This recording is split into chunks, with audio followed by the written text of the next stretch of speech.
गरीब किसान की कहानी। यह कहानी एक छोटे से गांव में रहने वाले किसान की है जिसका नाम रामू है। रामू का पूरा परिवार कृषि पर आधारित था और उनकी मुख्य आय खेती से होती थी। वे छोटे से खेत में जैविक खेती करते थे और उन्हें खेती में विशेष रुचि थी।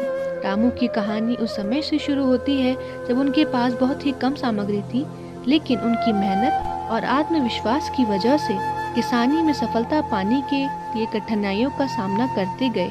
वे सिर्फ जैविक खेती की तरफ केंद्रित ध्यान रखते और खेत में उर्वरकों के बजाय उर्वरक की जगह खेत में खाद प्रदान करते। अपनी मेहनत और संपूर्णता से रामू की खेती धीरे धीरे फलने लगी।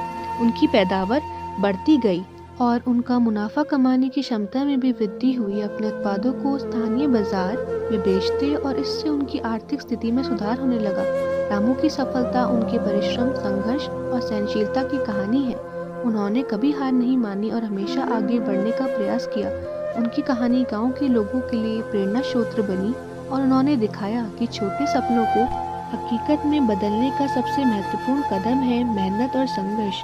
इस कहानी से हमें यह सीखने को मिलता है कि सफलता पाने के लिए धैर्य और परिश्रम अत्यंत महत्वपूर्ण है, चाहे आप किसी भी क्षेत्र में हों। रामू की तरह हमें भी अपने लक्ष्यों के प्रति पक्षपात नहीं करना चाहिए और निरंतर प्रयास करते रहना चाहिए, चाहे समस्याएं कितनी भी कठिन क्यों ना हों।